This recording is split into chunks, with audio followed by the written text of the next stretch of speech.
አርሲ ላይ የቆየ መዋቅር ነው እነ ጀዋር ያላቸው። በግልጽ ልንገራችሁ ያለኝ መረጃ ምንድን ነው? አርሲ ውስጥ እነዚህ ሰዎች ይህን የሚናገሩ ሰዎች ለታጣቂዎቹ መመሪያ ሰጥተው ጭፍጨፋ ፈጽመዋል። እነዚህ ሰዎች ትእዛዝ ሰጥተው፣ በነገራችን ሰሞኑን አይተህ ከሆነ የኢትዮጵያ ኦርቶዶክስ ተዋሕዶ ምዕመናን በታጣቂዎች ተገደሉ የሚለው ትልቅ ዜና ነው። ሰሞነኛ ትኩሳት ነው የአርሲው ጉዳይ። ዓለማችን በኢራንና አሜሪካ በሄዝቦላህና እስራኤል ሚሳኤል ልውውጦች ስትፈተን ጆሮዎች ሁሉ ወደ መካከለኛው ምስራቅ ሲያማትሩ ኢትዮጵያ በአርሲ ዳግመኛ የሐዘን ድምፆችን እየሰማች ደምን እንባ የሚያለቅሱ ዜጎችን እያስተናገደች ነው። አርሲ ወረፋ የሚጠብቁ የሞት ቅጥረኞች ምድር እየሆነች ነው። ለመሆኑ አርሲ ላይ ከሚደርሰው ጥቃት ጀርባ ያለው ስውር እጅ የማን ነው? በኦሮሚያ ክልል አርሲ ዞን እሁድ ዕለትን ጨምሮ ባለፈው ሳምንት ውስጥ ታጣቂዎች በፈጸሟቸው ጥቃቶች ከ30 በላይ ሰዎች መገደላቸውን ነዋሪዎችና የቤተ ክርስቲያን ኃላፊዎች ይናገራሉ። እሁድ የካቲት 22 ቀን 2018 ዓ.ም ምሽት በተፈጸመው ተጨማሪ ጥቃት ቢያንስ 2 ሰዎች እንደተገደሉ 3 የአካባቢው ምንጮች ገልጸዋል። 5 የአካባቢውን ነዋሪዎችና ሌሎች የቤተ ክርስቲያን ኃላፊዎችን ጠቅሶ ቢቢሲ እንደዘገበው በአርሲ ዞን ውስጥ በሚገኙት ሸርካና መርቴ ወረዳዎች ጥቃት መፈጸም የጀመረው ካለፈው ሳምንት መጀመሪያ አንስቶ ነው። ማክሰኞ 17 2018 ዓ.ም በመርቴ ወረዳ ፈቀረሳ በተባለው ቀበሌ በተፈጸመው የመጀመሪያ ጥቃት 4 ሰዎች መገደላቸውን በደህንነት ስጋት ስማቸው እንዳይገለጽ የጠየቁ የአካባቢው የቤተ ክርስቲያን ኃላፊዎችና አንድ ነዋሪ ተናግረዋል። በአቅራቢያው በሚገኝ ስፍራ አባቱ ላይ ጥቃት እንደተፈጸመ የገለጸ ሌላ አንድ ነዋሪ 4ቱ ነዋሪዎች የተገደሉት በጥይት እንደሆነ ይናገራል። ከዚህ ጥቃት በኋላ ደግሞ ወደ እነርሱ አካባቢ የመጡ ታጣቂዎች አባቱን እግራቸው ላይ በስለት ፋስ መምታታቸውንና ቤታቸውን ማቃጠላቸውን ይናገራል። አንድ የአካባቢው የቤተ ክርስቲያን ኃላፊ ከተገደሉት 4 ሰዎች አንዱ ሙስሊም ነው፣ 3ቱ ክርስቲያኖች ናቸው፣ ጓደኞቹ ናቸው። ለምን ክርስቲያን ትገድላላችሁ ስላለ ተባባሪ ብለው እርሱንም ገደሉት ብለዋል። ከፍተኛ የሟቾች ቁጥር የተመዘገበበት ሁለተኛው ጥቃት የደረሰው ደግሞ ሐሙስ የካቲት 19 ቀን 2018 ዓ.ም ነው። በሸርካ ወረዳ ጃዊ ዋጮ ቀበሌ በተፈጸመው በዚህ ጥቃት 19 ሰዎች እንደተገደሉ የቤተ ክርስቲያን ኃላፊዎችና ነዋሪዎች ተናግረዋል። በአካባቢው የሚገኘው ጃዊ አቡነ ገብረ መንፈስ ቅዱስ ቤተ ክርስቲያን አባልና የአካባቢው ነዋሪ የሆኑ አንድ ኃላፊ ከቀኑ 9 ሰዓት ሳናስበው መጡብን። ከዚያም በኋላ የሆነውን አድርገው 21 ሰው በጥይት ጨርሰው የፈለጉትን ነገር አድርገው ገቡ ሲሉ የተፈጠረውን አስረድተዋል። 2 ዘመዶቻቸው መገደላቸውንም አክለዋል። ነዋሪዎቹ የተገደሉት በየተገኙበት እንደሆነ የሚናገሩት ምንጮቹ መንገድ ላይም ቤታቸው ውስጥም ጥቃት እንደተፈጸመ ገልጸዋል። ሐሙስ ዕለት የተገደሉት ነዋሪዎች በጃዊ አቡነ ገብረ መንፈስ ቅዱስ ቤተ ክርስቲያን በጅምላ መቀበራቸውንም አስረድተዋል። በማግስቱ ከቀኑ 9 ሰዓት ወይም 10 ሰዓት ገደማ በዚሁ ቀበሌ በተፈጸመ ሌላ ጥቃት ደግሞ 8 ሰዎች ተገድለዋል። 5 ሰዎች ደግሞ ታግተው መወሰዳቸውን የአካባቢው ነዋሪ የሆኑ የቤተ ክርስቲያን ኃላፊ ገልጸዋል። በተጨማሪም ታጣቂዎቹ የአካባቢውን ነዋሪዎች ቤቶችና የቤተ ክርስቲያኑን አስተዳደር ጽሕፈት ቤት ማቃጠላቸውን አስረድተዋል። ከዚህ ጥቃት በኋላ እርሳቸውን ጨምሮ በርካታ የአካባቢው ነዋሪዎች መሸሻቸውን ተናግረዋል። በሁለቱ ጥቃቶች ጉዳት የደረሰባቸው 8 ሰዎች ሕክምና እየተከታተሉ እንደሆነም ምንጮቹ አክለዋል።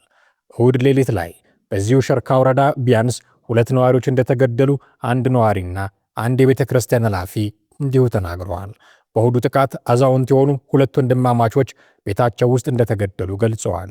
ሌላ የአካባቢው ነዋሪ በበኩላቸው የተገደሉት 5 ሰዎች ናቸው ይላሉ። የመርቴ ወረዳ አስተዳዳሪ አቶ ከሊል ገና ጥቃቱ መፈጸሙን አረጋግጠው ጥቃቱ ሃይማኖት ተኮር አይደለም ብለዋል። ከ4ቱ ሟቾች ውስጥ አንዱ ሙስሊም መሆኑን የጠቀሱት አስተዳዳሪው መጀመሪያ ጥቃት የተፈጸመው ሙስሊሙ ነዋሪው ላይ እንደሆነ ገልጸው ሌሎቹ 3ቱ ክርስቲያኖች የተገደሉት ሙስሊሙ ሲጠቃ በመከላከላቸው መሆኑን ተናግረዋል። አቶ ከሊል ጥቃቱን ሸኔ ሲሉ የጠሯቸው ታጣቂዎች እንደፈጸሙት ገልጸዋል። በተፈጸመው ጥቃት 4 ቤቶች እንደተቃጠሉም አክለዋል። ከጸጥታ ኃይሎች ጋር ወደ አካባቢው በመሰማራታቸው ዝርዝር መረጃ መስጠት እንደማይችሉ የገለጹት የወረዳው አስተዳዳሪ የጸጥታ ኃይሎች ከታጣቂዎች ጋር የተኩስ ልውውጥ ማድረጋቸውንም ተናግረዋል።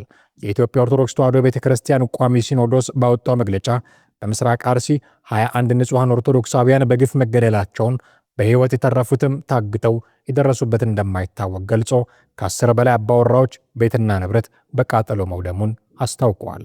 ቋሚ ሲኖዶሱ በንጹሐን ላይ የተፈጸመው ግድያ በሃይማኖት ስም የተፈጸመ ነው ያለ ሲሆን በሃይማኖት ስም ይፈጽሙት እንጂ የሃይማኖት ሰዎች ግን አይደሉም ብሏል። ኤርሚያስ ለገሰ እነ ጀዋር መሐመድ አርሲ ላይ ስር የሰደደ መዋቅር አላቸው የሚል መረጃ ማውጣቱ ምናልባት የጥቃት አድራሾቹን ሰዎች ማንነት ይጠቁመን ይሆን?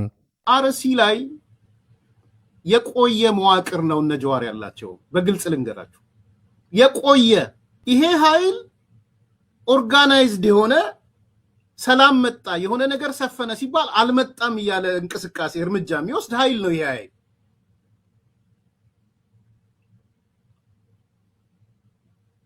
ጀዋር ተከበብኩ ያለ ሰዓት አክት ያደረገውን ተመልከቱ። የት አካባቢ ነው አክት ያደረገው? በደንብ አስተውሉ። የት አካባቢ ነው የነበረው? አርሲ አካባቢ ያለው እንቅስቃሴ ከሞላ ጎደል እነ ማን እንደሚመሩት ግልጽ ነው። አጣርቻለሁ። ይሄንንም ግልጽ ነው። ወደ ግድያም የገቡበት አፈናም ፈጽመው ታጣቂዎቹ አፍነዋል። አርሲ ላይ በዘው አፍነው ወስደዋል። ዘን ኮይን ሊያደርጉ የብልጽግና ሸኔ የብልጽግና ፋኖ የሚል ነገር ኔሬቲቭ እያመጡ ነው። ምን ስለሆነ ነው ብልጽግና ሰላም እንዳይመጣ የሚያደርገው? ማለት አካባቢው ላይ መንግስት ሆኖ ሲያበቃ ማለት ነው። ሰው አሁን ምንድነው ትርክት ሊፈጠረው የፈለገው? የብልጽግና ሸኔ ጥቃት ፈጸመ፣ ሶ ብልጽግና የራሱ ሸኔ ያለው የራሱ ፋኖ አለው የምትል ትርክት ይዘው መጥተዋል። በነገራችን ከዚህ በተጨማሪ የኦሮሞ ነጻነት ሰራዊት ሰዎች ከውጭ በሚደረግላቸው ድጋፍና አጀንዳ ለማስቀየር በሚል አመክንዮ የአርሲውን ጥቃት እንደሚያቀነባብሩትም ነው የሚነገረው። ያለኝ መረጃ ምንድን ነው? አርሲ ውስጥ እነዚህ ሰዎች ይህን የሚናገሩ ሰዎች ለታጣቂዎቹ መመሪያ ሰጥተው ጭፍጨፋ ፈጽመዋል። እነዚህ ሰዎች ትእዛዝ ሰጥተው፣ በነገራችን ሰሞኑን አይተህ ከሆነ የኢትዮጵያ ኦርቶዶክስ ተዋሕዶ ምዕመናን በታጣቂዎች ተገደሉ የሚለው ትልቅ ዜና ነው። የኢትዮጵያ ኦርቶዶክስ ጽሕፈት ቤት ዋና ኃላፊውም ጳጳሱ መግለጫ ሰጥተዋል፣ በነበረው ግድያ ማለት ነው። እኔ ባለኝ መረጃ ዝርዝሩን ሌላ ጊዜ በራሴ ፕሮግራም አቀርባለሁ። እዚህ ያሉት አካላቶች ለታጣቂዎቹ ስፖንሰር የሚያደርጓቸው ይሄ በተወላጅነት በአውራጃዊነት በምናምን ስፖንሰር አድርገዋቸው ጭፍጨፋው እንዲፈጸም አድርገዋል፣ ግድያው እንዲፈጸም አድርገዋል። ይሄንን አቅጣጫ ለማስቀየር የኢትዮጵያ አየር መንገድን ፒክ አድርገው መጡ። አሁን እዛ ምክንያቱም የኢትዮጵያ ኦርቶዶክስ ምናምን ሊነሳባቸው ነው። ታጣቂው ግንኙነት አለው ከነዚህ ጋር ታጣቂው ግንኙነት አለው። የኦሮሞ ነጻነት ሰራዊት ብሎ ራሱን የሚጠራውና የሚንቀሳቀሰው በአሁኑ ሰዓት ማለት ነው። እኔ ነኝ ኃላፊነት ወስጄ የምናገረው። አያና ያ ነገር እዛ የፈጠረው ስሜት ቶሎ ለመቀየር እዚህ መጥቶ የኢትዮጵያ አየር መንገድ እንደዚህ ያደረገ የሱዳን ጦሮችን አሰለፈ በሚል በዛ ዙሪያ ሰዎችን ለማሰለፍ ነው እየተሄደ ያለው። ዝርዝሩን ነገ ከነገ ወዲያ በዝርዝር እመለስበታለሁ። እንዲሁ ቲፕ አድርጌ ሊሄድ ፈልጌ ነው። እንዲህ አይነት መረጃዎች እየወጡ ቢሆንም የአካባቢው አስተዳዳሪዎችም ሸኔ እጁ አለበት ቢሉም የኦሮሞ ነጻነት ሰራዊት ግን ጥቃቱን አውግዞ በትናንትናው ዕለት መግለጫ ማውጣቱ ይታወቃል። የኤርትራ ወታደሮች ወደ አዲስ አበባ እየገቡ ነው ተባለ። የኢሳያስ አፈወርቂን ስርዓት ተቃውመው ከየካምፖቻቸው የሚጠፉ የኤርትራ ወታደሮች ቁጥር እየጨመረ መምጣቱን የተሰማው የኤርትራ ወታደሮች የኢትዮጵያ ሉዓላዊ ግዛት ጥሶ ወደ ትግራይ ክልል የተለያዩ ቦታዎች መግባቱ ይታወቃል። ወደ ትግራይ ከገቡት ወታደሮች ውስጥ ከየካምፖቻቸው እየጠፉ ወደ አዲስ አበባ እየገቡ ያሉ በርካቶች ናቸው። እስካሁን 254 የሚሆኑ ወታደሮች ሻዕቢያን ጥለው አዲስ አበባ እንደገቡ የስምረት ፓርቲ ምክር ቤት አባል የሆኑት አቶ ተአማ ረዶም ገልጸዋል። ኢራን የተፈራውን ውሳኔ ወሰነች። የሆርሙዝ የባህር ሰርጥን ዘጋች። የዓለም የነዳጅ ንግድ የደም ስር ተብሎ የሚጠራው የሆርሙዝ የባህር ሰርጥ በኢራን በይፋ መዘጋቱ ታውቋል። የኢራን አብዮታዊ ዘብ ከፍተኛ ባለስልጣናት እንደገለጹት ከዚህ በኋላ በሰርጡ ለማለፍ የሚሞክር ማንኛውም መርከብ በኃይል እንደሚመታና በእሳት እንደሚጋይ ጠንካራ ማስጠንቀቂያ ሰጥተዋል። ይህን ተከትሎም ከ200 በላይ ግዙፍ የጭነት መርከቦች ጉዞአቸውን አቋርጠው በሰርጡ ዙሪያ ለመቆም ተገደዋል። ይህ የኢራን ድንገተኛ እርምጃ በዓለም አቀፍ የኢነርጂ ገበያ ላይ ከፍተኛ መናወጥን የፈጠረ ሲሆን በየቀኑ ከሚቀርበው የነዳጅ መጠን 20 በመቶ የሚሆነውን ያግዳል ተብሎም ተሰግቷል። በዘገባዎች መሰረት የነዳጅ ዋጋ በአንድ በርሜል ከ$100 በላይ ሲያሻቅብ እንደሚችልና የመርከቦች የኢንሹራንስ ክፍያም በከፍተኛ ሁኔታ መጨመሩ ታውቋል።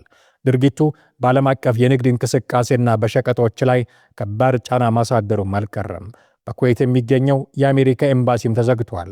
በኩዌት የሚገኘው የአሜሪካ ኤምባሲ ተጨማሪ መግለጫ እስኪሰጥ ድረስ በሚል በቀጠናው ያለውን ውጥረት በመጥቀስ መዘጋቱን በኤክስ ገጹ ላይ ባስተላለፈው መልእክት አስታውቋል።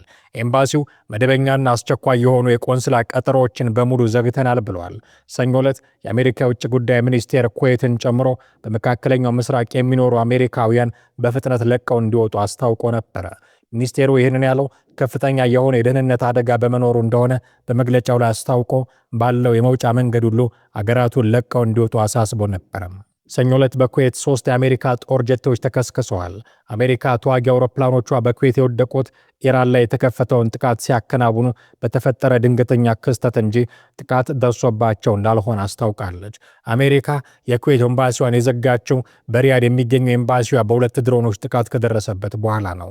ሄዝቦላ 3 የእስራኤል ወታደሮች ቦታዎችን ማጥቃቱም ተገልጿል። ሄዝቦላ በ3 የተለያዩ የእስራኤል ወታደራዊ ቦታዎች ላይ ነው ጥቃት የፈጸመው። በኢራን የሚደገፈው ሄዝቦላ እስራኤል በበርካታ የሊባኖስ ከተሞችና አካባቢዎች ላይ ለምትፈጸመው ጥቃትና ወረራ ምላሽ እሰጠቻለሁ ብሏል።